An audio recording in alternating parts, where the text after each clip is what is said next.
Well, this is it.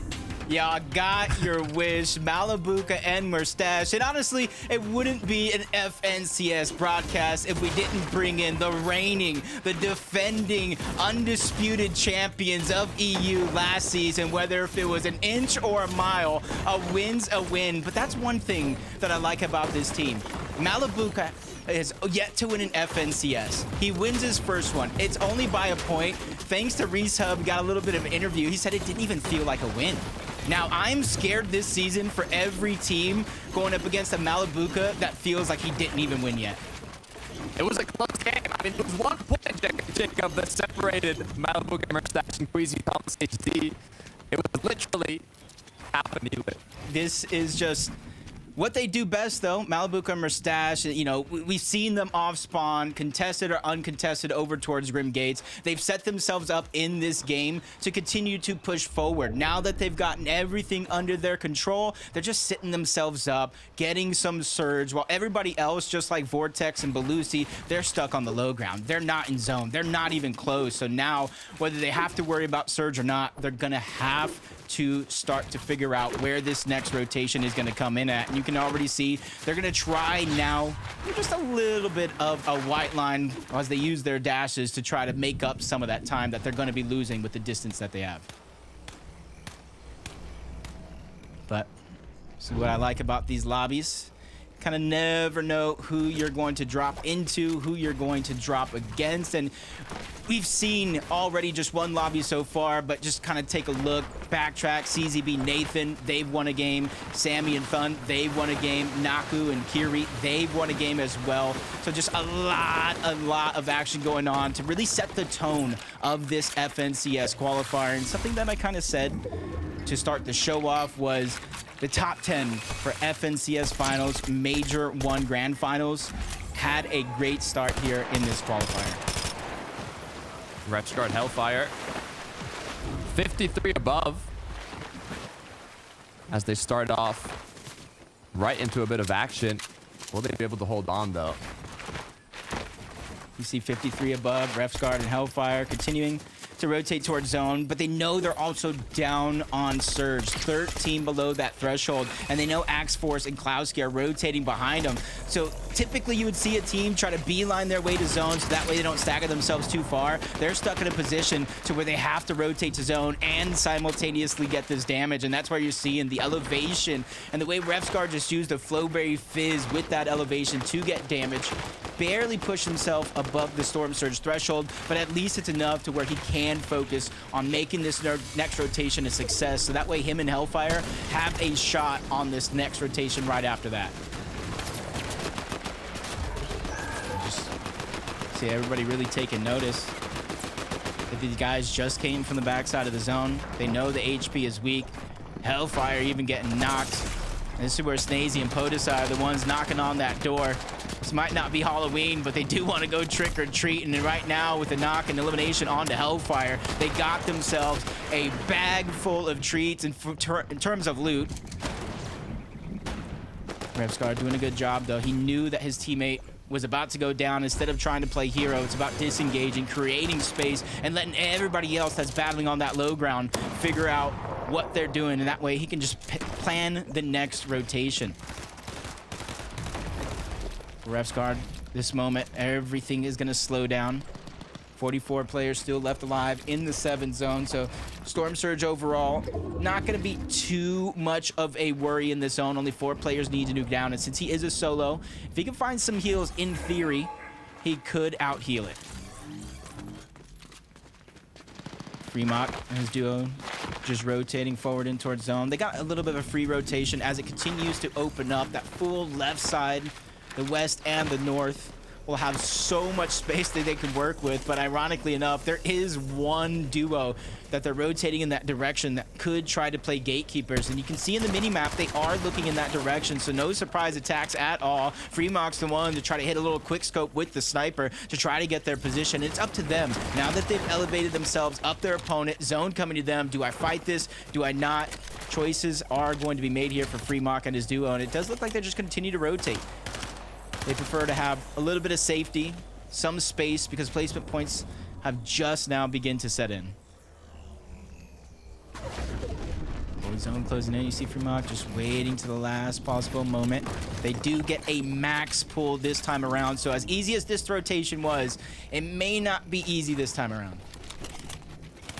The three-headed dog must have got me for a second, but I think we're back in business. Jacob is Fremont now.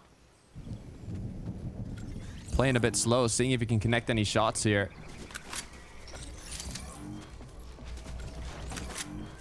She likes Chicho. Very, very disappointing to not be able to watch them compete in that last major, but the amount of disappointment, you know, that I have, you gotta imagine they have felt that 10 times more for themselves. And this season, I'm gonna be looking at them to really set the tone in terms of redemption, revenge on this season, show why you won multiple games in the global championship, and figure out a way to channel that momentum here this weekend. Already close to first moving as these players have to prepare their positioning depending on how much damage they have done throughout this match. Will they want to play up in the action? Will they want to go to a spot that's a little bit less congested?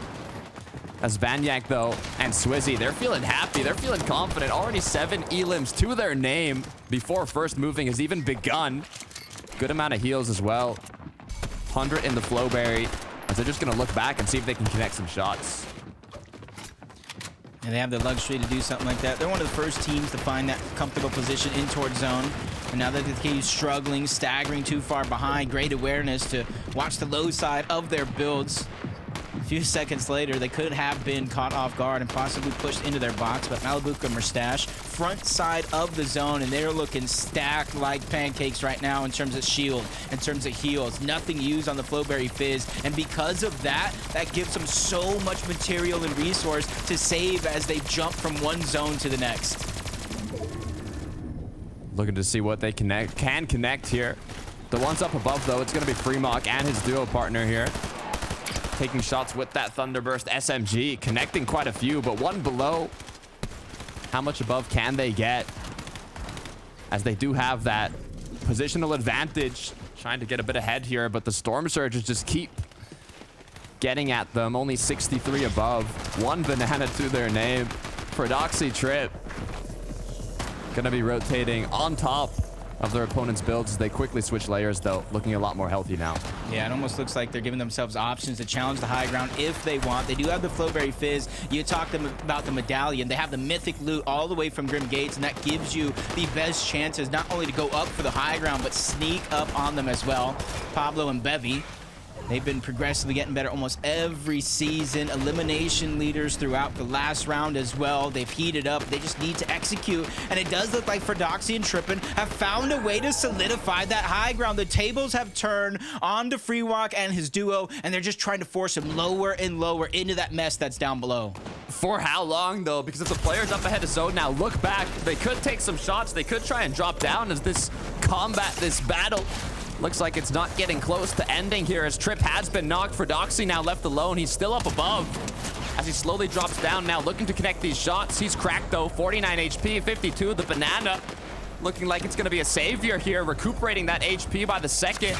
But for how long? As the chug splashes are forced to come through. Flowberry Fizz now for the mobility alongside that banana. It could be enough to get Fredoxie back into zone. Yeah.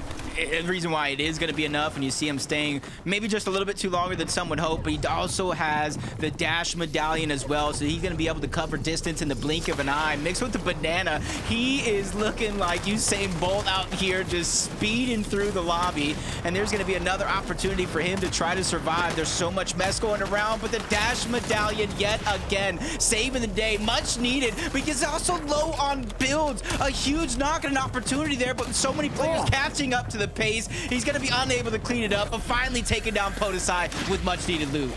Dash shot, Fredoxie back and forth, taking shots, flying around. He's like that annoying mosquito you get right before you're going to bed. You just can't take him out. As Della now up above.